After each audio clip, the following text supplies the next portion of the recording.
Alright, everybody, welcome back to another stream on the Racing Joker Live Twitch, YouTube channel. There's so many different ways you can watch this. You can watch it live. Some of you are already doing that. Hey, guys. And you can also watch this on the Racing Joker Live YouTube channel, where you can watch the full stream. Or you're more likely than the others, you're probably watching this on my main channel, just the Racing Joker in highlight form. And so, what's up to you guys as well? Thanks for watching. I hope you guys are excited, because today we are playing a bit of a classic, actually. I've played this game before. Most of you probably know what it is, but for those of you that don't know what it is essentially Fast and Furious Simulator. In other words, it's Street Racing Syndicate. It's a classic racing game from my childhood. It really captures the atmosphere and environment and just feel of the first two Fast and Furious movies, especially the first one. You'll see what I mean, so let's just dive right into it.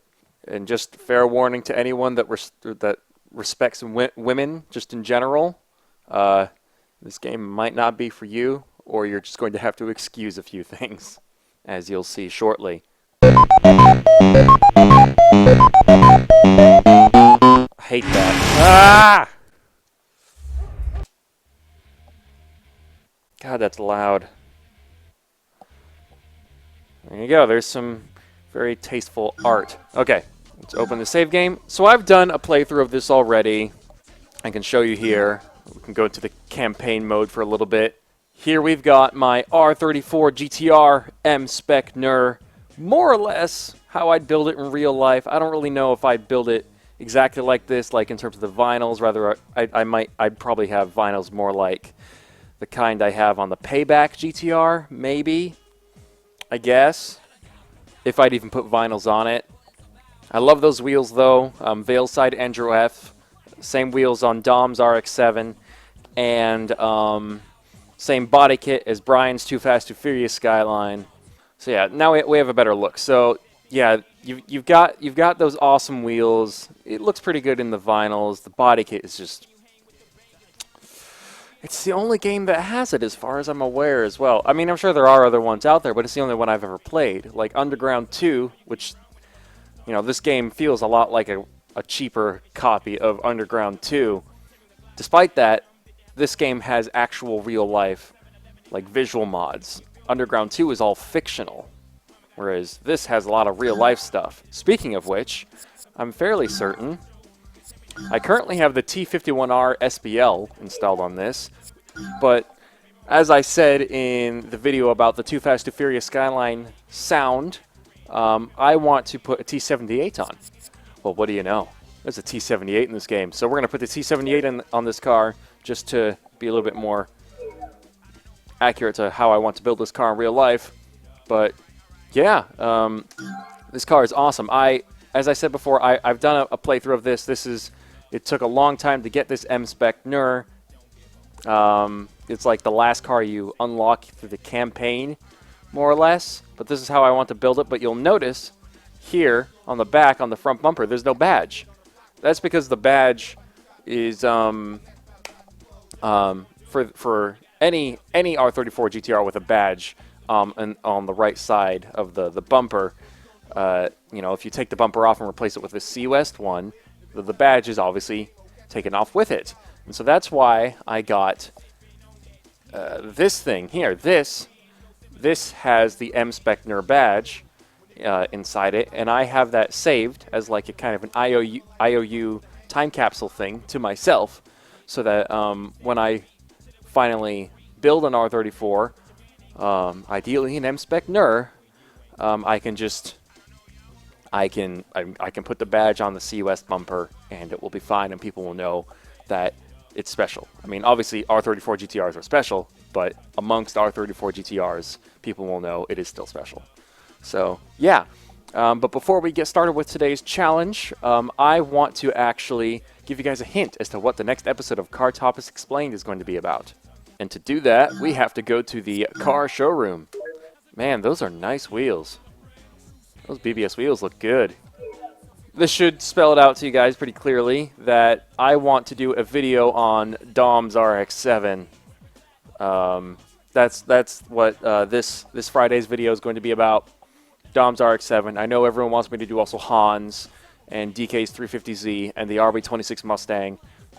I'm going to try and reach out to Craig Lieberman and see if he's willing to work with me on making some content, because I think that would improve the amounts of information I can include and thus improve the quality of the videos, and I think you guys will really appreciate that.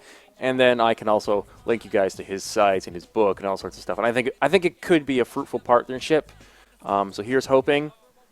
I don't know why I'm doing this. I should be doing fingers crossed. It'll be okay. Fingers crossed. That was weird. I'm awkward, but let's get on to the challenge. So, what is the challenge I'm doing? Well, I am going to be going into arcade mode, and we are going to be doing the Iron Man challenge.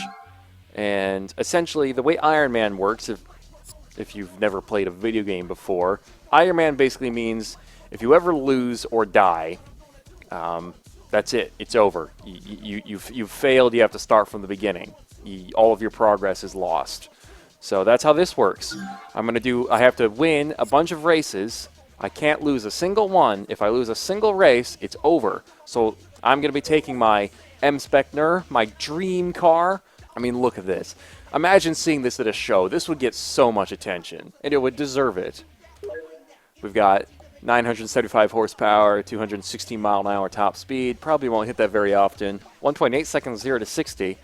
Which, according to Engineering Explained, isn't even physically possible on street tires. But yeah, this is going to be very easy, hopefully.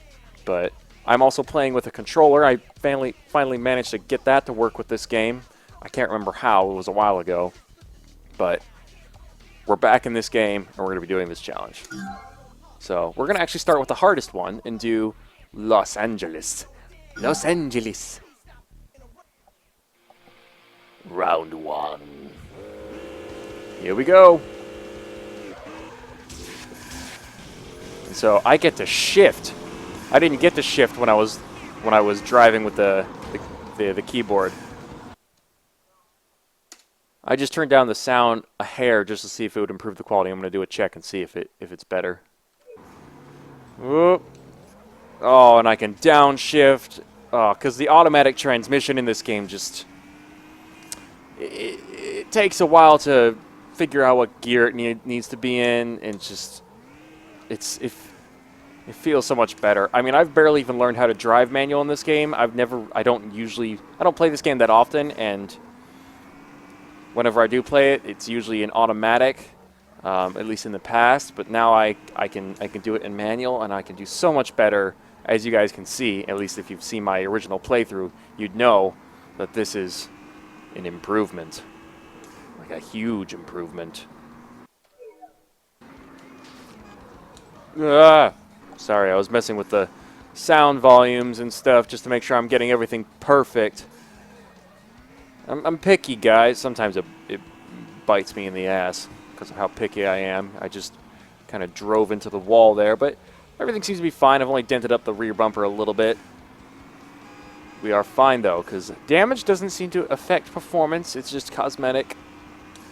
So that's fine. We are good. It's interesting, though. I'm able to, like, follow racing lines almost now, thanks to the fact that I'm using a controller. But I don't know how much that really... Does that still help me?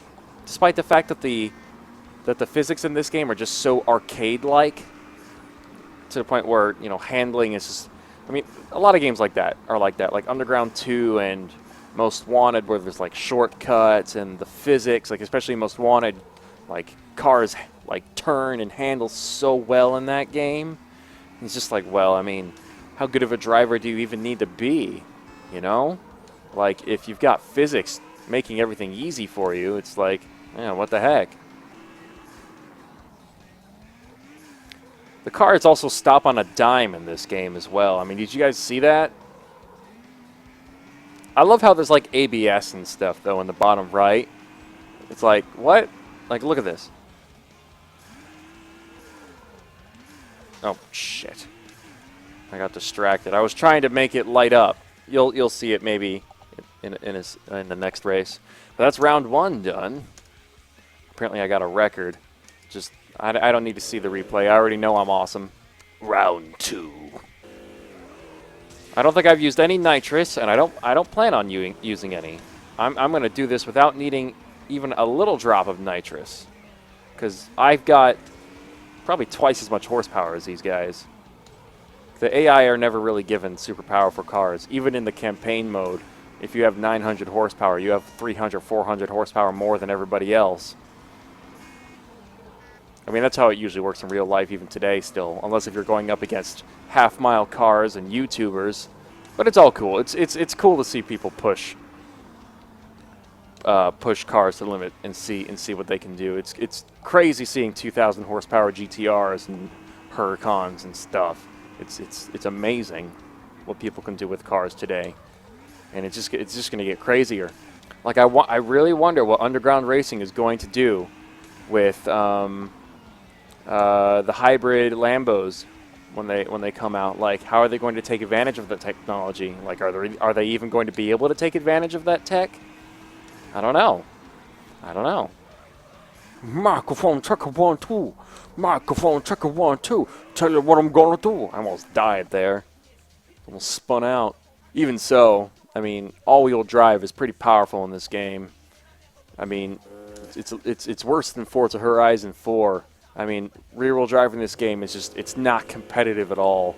Like, you don't build rear-wheel drive cars in this game to do races. You do it just kind of more for fun. And then when you want to actually compete, you... Yes, I know, I hit a taxi. When you want to compete, you build an all-wheel drive car like a WRX or a Skyline or an Evo or something. What the heck is he doing? That was interesting. I like the look of this game. I don't know I don't know what it is about it, but not a lot of games have this look. I mean, Need for Speed 2015 kind of came close, obviously with higher quality graphics and stuff. I wish there were more games that focused on like downtown only racing, you know? Not going into canyons all the time, or being in the middle of a desert, or what have you, or being able to be on country roads, take me home to the place where I belong, sort of stuff. Like, let's tear up the streets of some downtown city at the middle of the night. Like, I like this.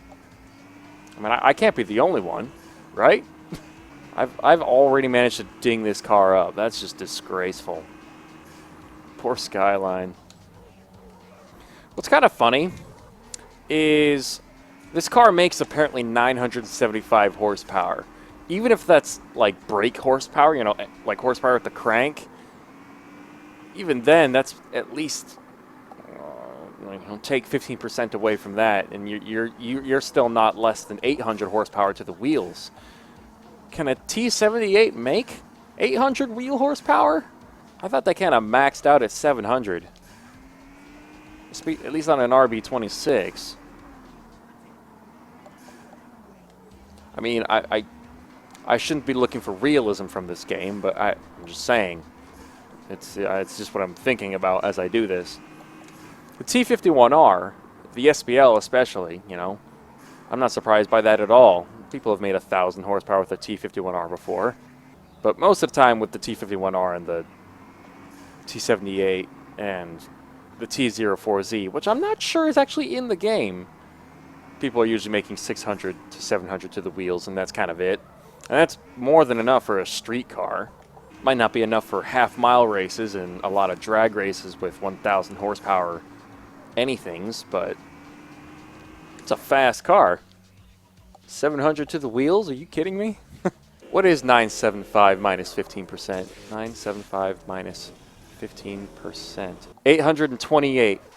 So 828 horsepower to the wheels, supposedly. Around that. I can change the filters? Oh, that's... Nope. Nope. Round 4. You ain't got nothing on me, boys. Boys. Boy. I'm Kratos. Boy. I haven't played that game, and yet I still... Everyone knows, boy.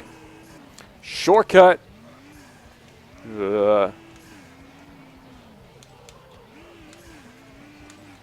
I don't know how much of a difference that really made, because I was being super careful going through it. Excuse me, taxi. I've already ran into one of you today. I don't feel like getting violated again.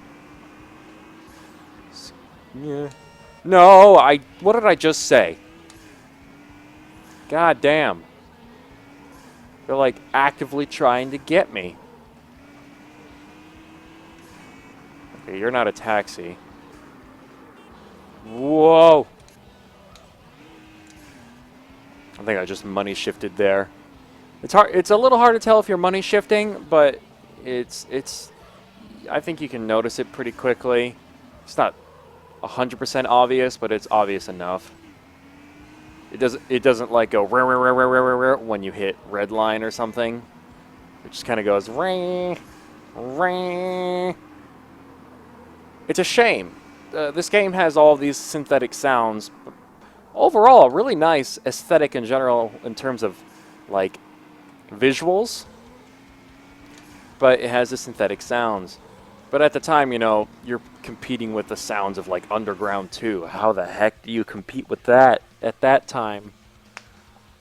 I mean, Need for Speed is always going to be ahead of the curve when it comes to sound. I mean, Forza Horizon 4 it's okay and stuff like that, but in terms of sound, Need for Speed has always been ahead of the curve. Especially with the black box games, cars always sounded the best. All right, round 5. That being said, though, these synthetic sounds are probably pretty recognizable to you guys. I wasn't shifting there. I was being distracted by my own thoughts. Hard brake. Woo! Ha! Stop on a dime. Oh, this is a really tiny track. I figured you guys would appreciate me playing this. I mean, I'm sure a lot of you guys probably don't like the way I've customized this skyline, but tough shit. To those of you who think your opinions override how people should build their cars, but I think you guys would appreciate this because a lot of you, I know, for the most part, are huge fans of the skyline, whether it's the R34 or any other incarnation, R32, R33, R34. And then there's also Hakusuka, or not really Hakusuka, that's not how it's pronounced, it's like Hakusuka or something like that. Yeah, it's just, I figured you guys would appreciate it. And we could have more discussions about this car. So that was round 5. Round 6. Bring it. Excuse me, taxi. I know you want to attack me, but I'm trying to do stuff for the people here. Oh, this is a sprint, so I need to stay ahead the whole time. Has anyone actually like passed me though? Like this whole time? I feel like I've done a pretty good job of just staying in the lead for the most part. I've just got the acceleration and the handling. They really set up the skyline to be overpowered. That was unexpected. I didn't realize. Riding the curb in this game is a bit sketchy. I was gonna say there is a game I do want to play. I'll probably live stream it. It's a classic Need for Speed game from my childhood. I don't know if it's about from the same time as this. I think it's pretty close. It's from no, actually no. It's older. It's because it's from before Underground 2. It's a classic Need for Speed game, and I won't say what it is yet, but I really want to play that. It's been years since I've played it, and I've never played it on the PC. All right, round 7, lucky number 7. I didn't shift for some reason. I pressed the button, which means this Evo gets to be in first place for a little while. It's like they're keeping. It's like in Game of Thrones where you say something like, "Oh, they're just keeping the throne warm for me" or something. I don't know. Thanks for keeping my seat warm, bitch. Slowpoke. You thought you were gonna win there? No, winning's not allowed for you. I'm the only one who gets to do that. I wasn't. What was that? I heard honking, but I couldn't see a car. Am I just blind? That was weird. That was round 7. That went swell. Round 8. We're in the desert. It's daytime. Man, racing through this area when I had to also be collecting, like, respect points or whatever the heck was rage-inducing. I don't know if you guys saw much of that rage, because I tried to do it, like, in between normal episodes of the Let's Play, but dang, like, I hated trying to collect all those points because it was so difficult for me and so frustrating. I'm just glad it's much more refreshing to just race. It really is. Oh, this is weird. All these barriers. The barriers are really a product of this era. Not a product, you know what I mean? It's like unique to this era. Like we don't see those weird, like transparent, glowy barriers anymore. It was like Need for Speed Underground 2, Carbon, Most Wanted, all those games had the light up barriers. Some other games had them too. I think the first Burnout had them as well. Burnout 1. I played a lot of Burnout 1. I didn't play really any others though. Yeah, it feels so good to just be driving instead of trying to slide unnecessarily to get respect points. I feel like, yeah, it just feels better. But I had to get those respect points just to be able to do the last race in order to get this M-Spec NER. And I needed the M-Spec NER. Even I was willing to degrade my mental health even to have the car in a game, let alone in real life. I feel like it's a little bit less grueling to get one in real life. Famous last words. Boom! That's just easy. Easy peasy. That was round 8. Now we're on to round 9. My lucky number. Round 9. Bring it, bitches. I also really love the soundtrack in this game. It's not extensive, but it is memorable. I've talked about how soundtrack obviously makes a huge difference in games and can attribute to the nostalgia factor when you come back to play them years later, or if you play them when you're really young. Like, you know, I mean, that applies for everything. Like, I'm sure there are people, kids out there today playing games with soundtrack that they'll listen to 5, 10, 15 years from now and reminisce to how they were young playing this game as a kid, and they'll still be playing that game. I like that. I find that to be really cool, and I like that even just listening to the music can kind of evoke those emotions. I think it's a cool thing. You can tell I had a class on, like, music this past semester. Although then again, I always think about this stuff, but even still, it's just... I'm curious, guys. Like, so you guys know that my favorite version of the R34 GTR is the M-Spec NER. Like, I've made that very clear. But, like, tell me, you guys tell me, like, what version of the R34 you want. Or if you don't want the R34, what other versions of the Skyline would you want? Or if you even want the Skyline, I suppose. I guess don't answer the question if you don't want a Skyline. Or say what other car you want. I can't stop you. Like, do you guys want one of the N1 cars, like an N1 V-Spec or a V-Spec 2 N1? I think that's also a thing. Or a V-Spec 2 normal one, or a V-Spec 2 NER. Or maybe you want an M-Spec but not a NER, or an M-Spec NER like me, or just a standard V-Spec, or maybe even just a standard car, because that comes with the non-electronic differential, limited slip differential. So maybe that interests you. I don't know. Like what do you guys want? Or maybe do you want like a Nismo thing, like an S-Tune or an R-Tune or a Z-Tune? And if so, like which one? Because with the Z-Tune, for instance, there aren't that many of them, but there are a couple of them that are currently in Midnight Purple 3. I know one of them was originally made like that, and then one person repainted it Midnight Purple 3 after the fact, which I think is pretty crazy. I would never modify a Z-Tune. Even I'm not brave enough to do that. I just would not mess with that because that is a literal piece of history, more so than the M-Spec or anything else. I mean, that would be like buying the Too Fast, Too Furious Skyline and modifying it. People would come after me with torches and pitchforks. That was round 9. Round 10. Whoa! What the heck do you think you're doing? Stay back there where you belong. Jeez. Oh, excuse me.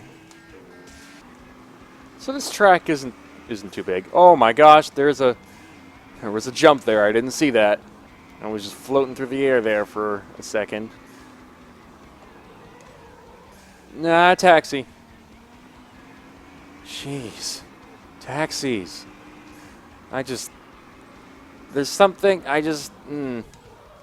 the main thing I always find frustrating, like across different racing games and franchises, is civilians on the streets. Like, I like that they're there, they add to the experience, but then they also just, they can make me so angry. Oh, man. But they only make you angry if you've been having to redo the same thing over and over again, and they are part of the problem. Ooh. I'm like always coming super close to hitting a taxi right there at that spot. Oops. Okay, overestimated the handling there of the Skyline. Boom. Bitch. Easy peasy. I wonder how many rounds there are left. That was round 10. We're up to round 11 now. Round 11. Oh, highway sprint.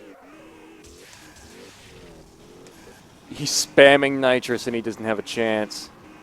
Oh, the poor Evo.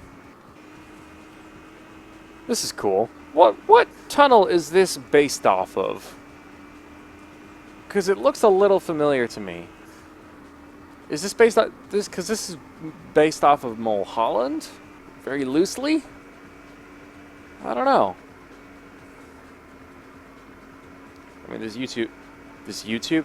highway. I don't know why I said YouTube. This highway. Oh, this is cool. Look at this. This game has a weird sense of speed. This highway doesn't really go anywhere; it just loops back and forth. It literally serves no purpose. Or I guess it could technically. No, it really couldn't. Whoever okayed the construction of this highway needs to be taken out of office. Final round. It's the final round. Do-do-do-do. That is a low-flying frickin' plane. What the hell? Am I near the airport or something? Now, if the AI likes to kind of ride my butt through this section, I kind of hope they stay away. Oh, yeah, we're good. We're good. It's a little bouncy, but we're fine. We are good. We are golden. Baby. Fuck you, barriers. Nice thing about this game, you can drive through the barriers. There's only one AI that's like even sort of catching up with me, and even then he's still like not. I think it's the blue Evo. I'm a better driver in a faster car. I mean, there's a point where essentially, if you're going to be in a faster car than everyone else, you need to at least be a good enough driver to be able to handle the car. Then it doesn't matter whether you're better than everyone else because the car handles the rest for you. If you're all in the same car, it's a battle between drivers. Woo! Nice. Boom kabooyah. Finished. Finish him. First place. A record. Well done. The RX-7 Type R Bathurst has been added to your collection and is available to drive. The Type R Bathurst is actually my favorite version of the RX-7. Like my #1 favorite. Sweet. My poor Skyline is just really wrecked. But, yeah. Mission accomplished, guys. We did it. We got the RX-7. I don't think I have it in street mode, I don't think. So I don't know if I can build it. Do I actually have it? Oh, I do. Type R Bathurst. Excellent. Well, cool. I don't really know what to do with that. But yeah. Well, guys, thank you so much for watching me play Street Racing Syndicate. That was a lot of fun. I've added this game to the list of games that I now stream. Thank you guys for watching me live. You guys have been awesome. Sorry for not really responding to most of your messages. Thank you guys for watching if you watch this on the Racing Joker Live. Thank you guys for watching if you're watching this on the main channel on highlight form. What's up, guys? Thank you for watching. Hope you guys enjoyed. And I hope you guys are excited for more. As you guys have probably noticed, a lot of my gaming content is going to be mostly stream highlights. I still have like the most wanted playthrough to finish up. Don't worry, as I've said before, that's all recorded and done. I just have to edit it and publish it. I just haven't had time with finals last week and also being on vacation. So that's either me being too busy or just me being away from my computer and all the footage. So, but anyways, thank you guys so much for watching. I am Tom, the Racing Joker, and I will see you all next time. Stay crazy, everybody.